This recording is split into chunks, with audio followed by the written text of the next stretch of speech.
Jadi seringkali karena dasarnya kebencian, yang kita sebut cinta itu sebenarnya kebencian yang kamuflase, yang disamarkan.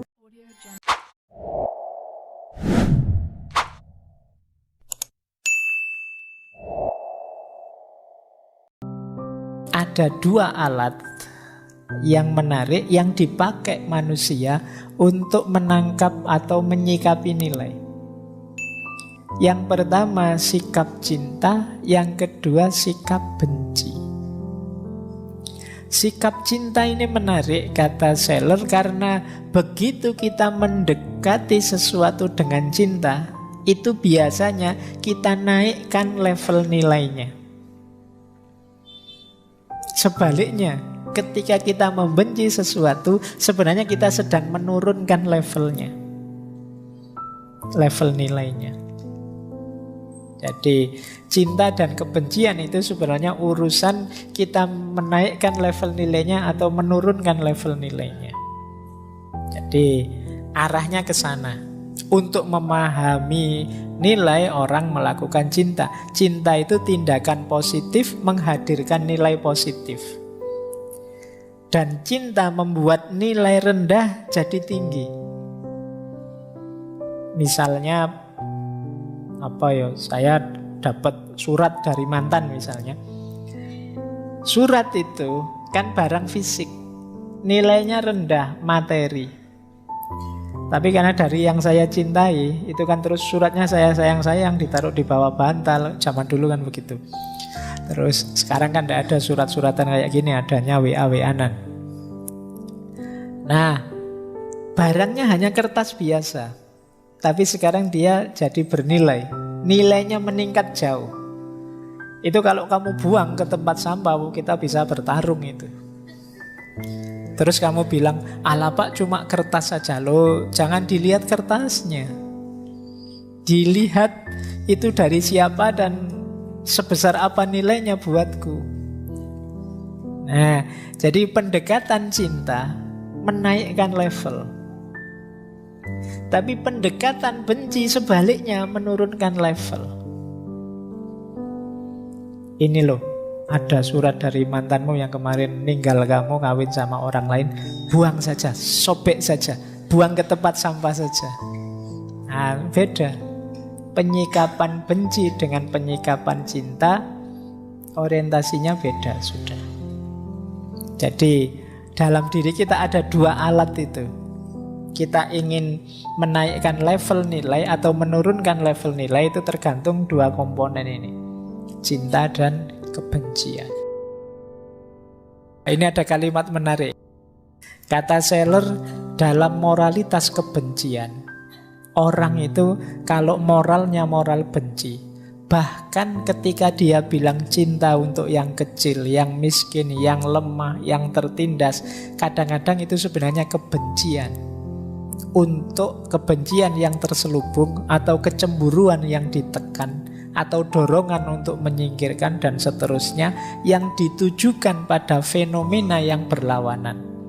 Kekayaan, kekuatan, kekuasaan, kemurahan hati. Jadi kadang-kadang yang kita sebut cinta, kepedulian, itu hakikatnya sebenarnya kebencian yang kita sembunyikan. Kita benci pada orang-orang kaya, akhirnya kita kamuflase dengan gaya, saya mencintai orang miskin loh. Saya membela orang lemah loh. Kita benci pada yang punya kekuasaan, terus kita kamuflase dengan saya membela yang tertindas loh. Kadang-kadang ya. Jadi kenapa? Karena orang ini dasarnya adalah kebencian. Berarti yang dibunyikan sebenarnya bukan pembelaanku pada yang miskin, hakikatnya adalah kebencianku pada yang punya kekuasaan, yang punya kekuatan. Kata Seller, ketika kebencian tidak berani keluar, ia dapat dengan mudah diekspresikan dalam bentuk cinta yang nyata, yaitu cinta terhadap sesuatu yang memiliki ciri-ciri berlawanan dengan objek yang dibenci. Jadi ketika kita mendengar ada kesalehan palsu. Berkhotbah bahwa cinta untuk yang kecil adalah tugas pertama kita. Cinta untuk yang rendah, karena Tuhan memberikan rahmat pada mereka, seringkali itu hanya kebencian yang menyamar sebagai cinta. Jadi ini sederhananya, kemarin ngeritik-ngeritik sebenarnya bukan karena mencintai yang dibela, tapi karena benci pada yang dikritik. Buktinya nanti kalau dapat jatah juga dari yang dikritik, ya sudah lupa dengan yang dibela. Nah, itu maksudnya ke situ sebenarnya. Jadi seringkali karena dasarnya kebencian, yang kita sebut cinta itu sebenarnya kebencian yang kamuflase, yang disamarkan. Nah, gaya bahas cintanya seperti ini. Termasuk ini ya, kritik tapi dasarnya kebencian. Ini juga dibahas oleh Seller. Dia memang nulis buku judulnya Resentment. Resentment itu kebencian. Bagi dia aneh kritik kebencian itu. Kenapa? Karena kritik itu tidak secara serius ingin agar tuntutannya dipenuhi. Jadi dia tidak ingin perbaikan kok. Dia tidak ingin menyembuhkan kejahatan. Karena kejahatan itu hanya dia pakai sebagai dalih untuk mengkritik yang dia benci. Jadi kritik itu mulia karena menginginkan perbaikan. Tapi ada kritik yang dia tidak ingin perbaikan. Dia mungkin agak kecewa kalau setelah dikritik orang yang dia benci jadi baik. Dia pinginnya yang dia dibenci hancur.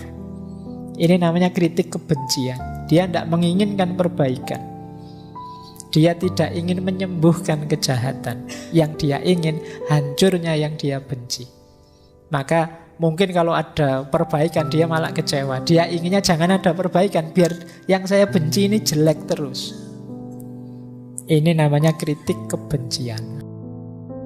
Nah, setiap kali keyakinan tidak dapat dicapai melalui kontak langsung dengan dunia dan objek itu sendiri, tetapi secara tidak langsung melalui kritik terhadap pendapat orang lain, proses berpikir diresapi dengan kebencian. Kadang-kadang kita itu berpandangan terhadap sesuatu tidak dengan membaca sendiri, menelaah sendiri, dengan sekedar mengkritik pikirannya orang. Wah, saya tidak setuju pikiranmu itu. Terus kamu simpulkan kebalikannya saja. Kadang-kadang kita berpikir itu jalan begitu. Padahal faktanya gimana ya kita tidak tahu. Pokoknya asal beda dengan dia berarti saya benar. Asal tidak sama dengan pikirannya berarti saya benar. Banyak orang yang sekarang gayanya begitu.